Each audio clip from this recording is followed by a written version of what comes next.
Hi, this is a Learning Theorist presentation on Paulo Freire, prepared by Michelle Horton and Ajar Dushimbio.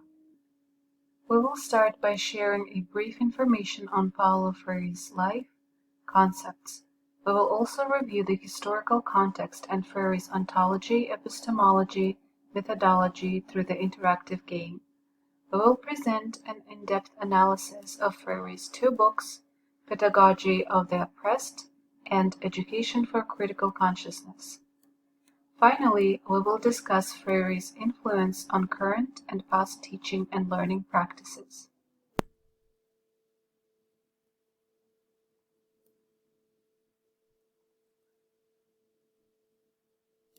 Paulo Freire came of age in the turbulent years of transition from authoritarian conservative government to authoritarian populist government in Latin America.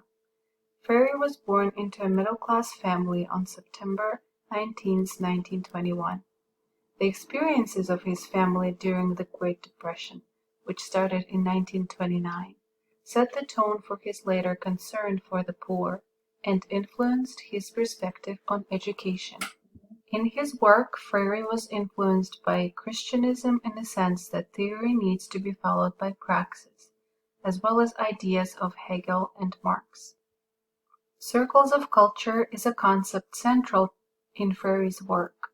Freire used circles of culture in which the students were encouraged to learn through dialogue with the educators. Paulo Freire's inclination for adult education was rooted in his background. He grew up in poverty and was imprisoned for 7 years. This historical reality has inspired him to create a new pedagogy based on humanization and liberation. His goal was to develop better citizens, and he believed that knowledge is constructed. For this presentation, we will provide analysis of two of his works, Pedagogy of the Oppressed and Education for Critical Consciousness. We wanted to share this quote from Pedagogy of the Oppressed because it fully captures Freire's ideas on liberation.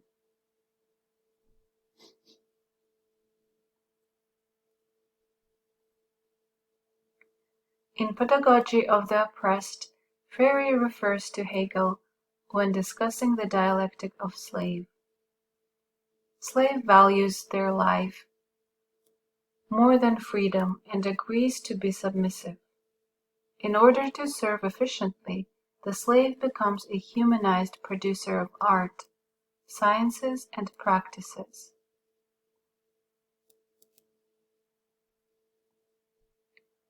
Freire also discusses how system of inequality is reproduced. The system of inequality is reproduced through a fight between who dominates and who is dominated. Freire provides a definition of a master whose freedom is more valuable than his life.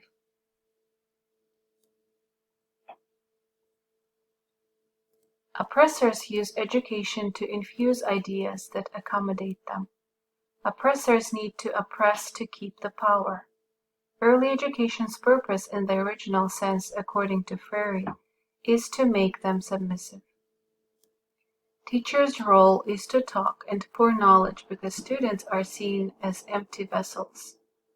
Students' role is being recipients that need to be filled.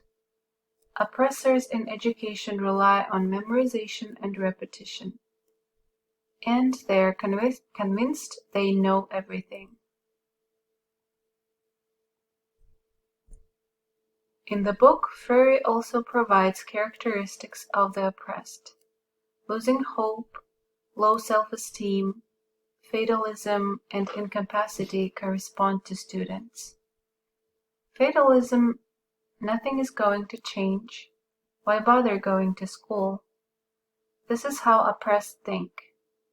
Students become submissive and domesticated.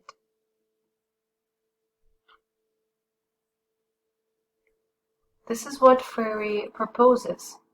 Teachers, students, and their families need to have equal roles.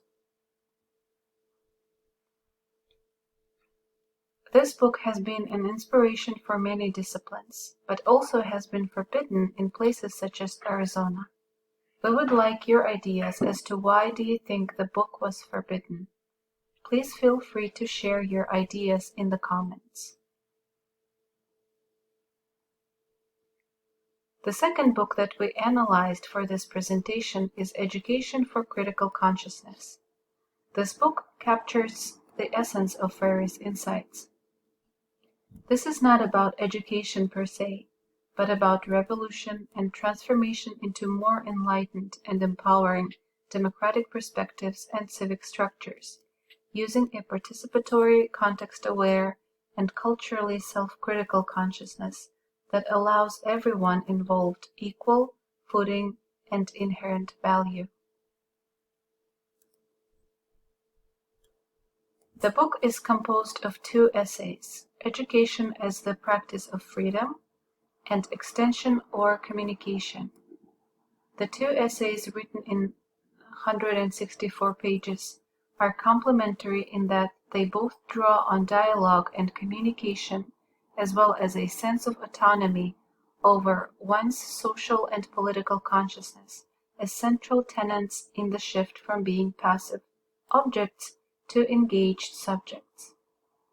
The first essay presents the development of a critical consciousness and the empowerment of people as cultural actors as the basis for social change, within which literacy becomes an important tool. The second explores oppressive tendencies in non-formal educational settings, particularly as they pertain to extension work, and the necessary steps which must be taken to create a space of liberation and social engagement for all. Now, in the next several slides, we will highlight some of the important notions in the Education as the Practice of Freedom essay. Frere's belief in people's potential and purpose as agents of change is strongly felt. Empowering people to seize themselves as cultural actors is the basis of his approach, and literacy is presented as a tool with which to transform the world. However, essential to this process is critical consciousness.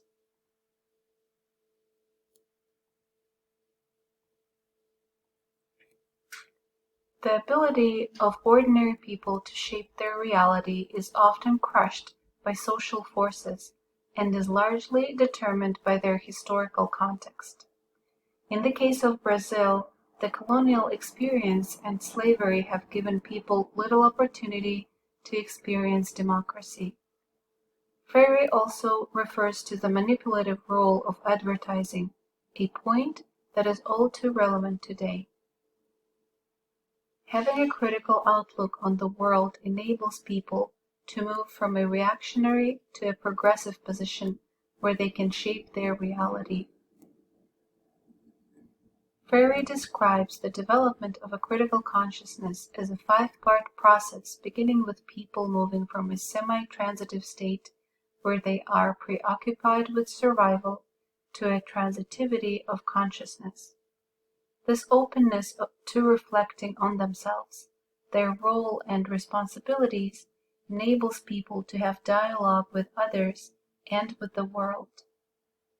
Initially, people find themselves in a state of naive transitivity, characterized by an oversimplification of problems, but hopefully graduate to a state of critical transitivity with a more in-depth analysis of problems and an increase in agency. However, this progression is not automatic, and failure to move along this continuum results in a fanaticized consciousness, a reactionary state wrought by sectarianism. Critical consciousness is the awakening of critical awareness resulting from educational efforts and favorable historical conditions. Freire illustrates the importance of context at length with a historical analysis of Brazil, where a democratic model was imposed, not cultivated from within. Yet, during times of historical transition, people's capacity to develop a critical consciousness and affect change is heightened. From a transformative learning perspective, this is the case worldwide today as we negotiate a paradigm shift from a modernist to a post.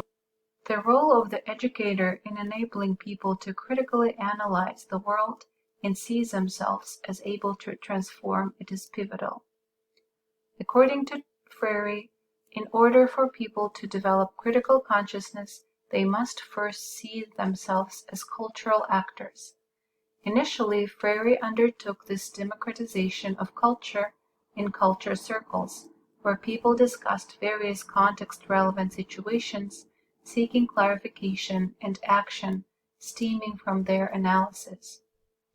While facilitated by a coordinator, these dialogues are a mutual learning process. Through these culture circles, people gain an anthropological understanding of culture and come to see themselves as subjects, not objects, within the process of culture formation. Freire's literacy method evolved out of these culture circles, presenting literacy as an important tool to effect social change. In the last section of the essay, the basic components of Freire's literacy methods are presented with particular reference to his experience teaching in Brazil prior to the 1964 military coup. While the elaboration of the dialogical method is further elaborated in Pedagogy of the Oppressed, the process leading to cultural emancipation is emphasized in Education as a Practice of Freedom, including an appendix with the visual representation of existential situations used in cultural circles to help participants to see themselves as creators of culture. In Freire's words, one must make it possible for them to achieve critical consciousness so that they can teach themselves to read and to write. However, in a footnote, Freire mentions that his methods were considered subversive given that he related literacy to critical consciousness and approached education as liberation and not domestication. Freire's militant democracy led to his exile after the 1964 military coup. In his 1968 essay, Extension or Communication, Freire captures the idea, which to date is central in the lingua franca of anti-colonial discourse, that while all development is modernization, not all modernization is development. The piece of challenges the role of the extension worker and explores alternative liberatory methods which allow for a shift from the static, unengaged banking approach that extension traditionally implies and applies within an educational context.